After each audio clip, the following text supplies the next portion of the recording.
I'm driving through the stunning North Georgia mountains today, specifically in Ellijay. I'm putting Tesla's full self-driving to this challenging test. These roads involve steep climbs, sharp turns, and yes, deer everywhere. I don't think people are allowed to hunt deer here because you can definitely tell that they have a deer overpopulation issue. Let's just see how Tesla's FSD full self-driving handles this. Just now, we saw our very first deer encounter as it crossed the road. FSD detected it instantly and came to a complete stop until the road was clear. So far, so good. Here's a really interesting situation. The truck stops because it sees a bus coming from the opposite lane. If we kept on going, we might have clipped it. So FSD decided that the best thing to do was wait, give it space, and then continue. Very impressive and shows just how situationally aware and intelligent it can be. By the way, this area is one of my favorite escapes. Not just Ellijay, but I particularly love Blue Ridge. Boating on Blue Ridge, grabbing great food, and honestly, just disconnecting from city life is incredibly enjoyable and rewarding. Being able to immerse oneself more in nature is an amazing feeling. Up here, we got mountains, trees, lakes, rivers, waterfalls, hiking trails. It's honestly beautiful. And I encourage that if you have something similar around you, to go check it out. Now let's talk about something that still annoys me about Tesla's FSD, and that is its obsession with stopping for 3 full seconds at every single stop sign. And I get it, folks. Legally, that's what people and cars have to do. But if there's no one around, a rolling stop feels much more natural. So yeah, on every single stop sign here, what I do is let the truck slow down as it approaches the stop sign, look to see if anyone is around, and if there isn't, I gently tap the accelerator to keep things moving. Otherwise, I'm just wasting time and possibly pissing off other drivers behind me. At some point on this ride, I did have something very unexpected happen, which forced me to cut the video short. But more on that later. We've got a lot of great FSD moments to go through. All right, looks like we got more deer here. And check this out. Even though they're here on the right, it doesn't seem that FSD picked them up this time though. Interesting, right?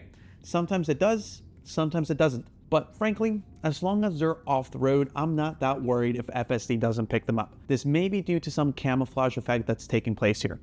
What really impresses me here is how FSD handles these narrow lanes.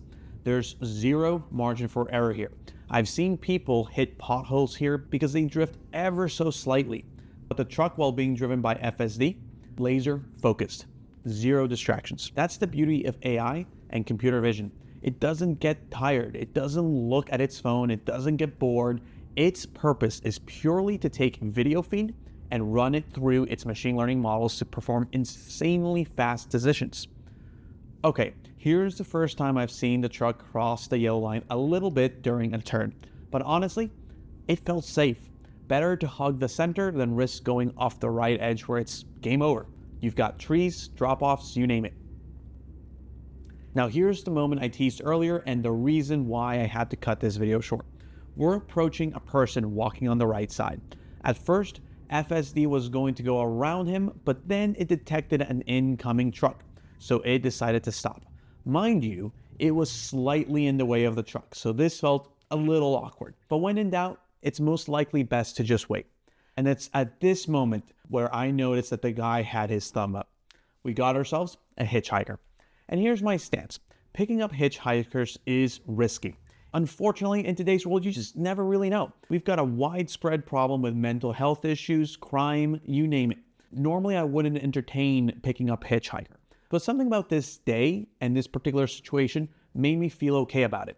Partly, it could be that he was an older gentleman, and also because I'm always carrying my gun on me for protection.